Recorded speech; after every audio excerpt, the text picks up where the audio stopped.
I'm Janelle Monáe, and we are in spooky season. And to be in this iconic closet is a nightmare come true. Or is it a scream come true? So I'm going to try to stay themed, guys.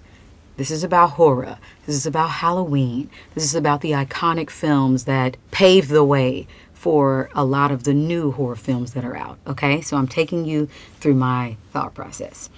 Okay, this one, The Blob. So this deals with like a whole town of teens that are trying to warn the community, like this alien, like blob is taking over and it's basically gonna consume all of us. So beware. So it's super campy. All the actors and everybody involved, they were imagining this. Like it was them that sold it because the blob itself wasn't that scary, but it was how they reacted to the blob that made it scary. It's one of the godfathers of horror.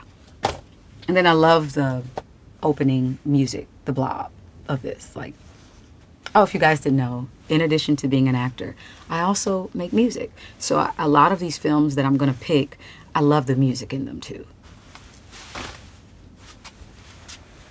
Eraserhead. This is David Lynch's debut. But I remember watching this and getting to the end and being like, I have no idea what the fuck this film is about. But I love it. It's so bold. It's surreal. It's fantasy. You're in a dream state. It feels like you're probably on 5 different drugs at the same time. Like, I don't know what David Lynch was thinking about when he wrote it. I heard an interview with him that he doesn't even remember writing it. If your love of horror and you're looking for a new language, this is going to give you your new language. Yep, we are going to get into 1984. This film, 1984, along with Metropolis, Fritz Lang's German Expressionist film, both of these films have absolutely inspired my work as a concept artist, especially on the music side. I try to have work that celebrates and uplifts marginalized people. And so when I think about 1984 and what it said then to what it says now, it is still relevant.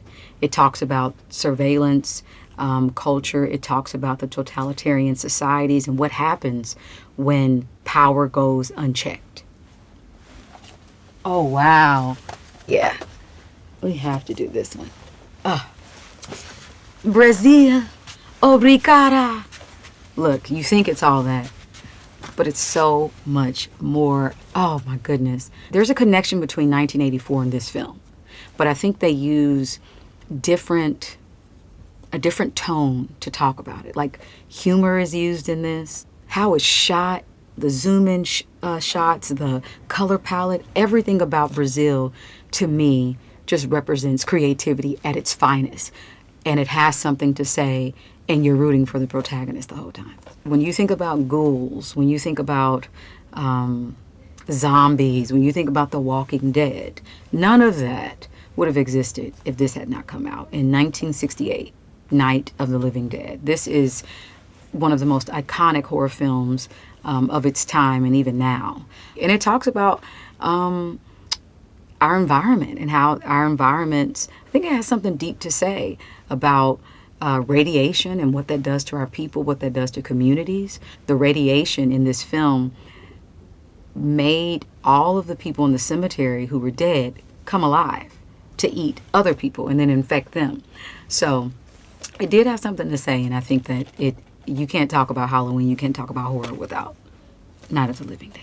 So we are coming to an end. My time here is expiring. I just want to remind you guys that horror is a spectrum, and it's a genre that I think lends itself to talk about social commentary, to go from surrealism to a lot of dark things in a deeply comedic way. So I love the genre so much, and I'm so honored that I had an opportunity to be here in the Criterion Collections closet.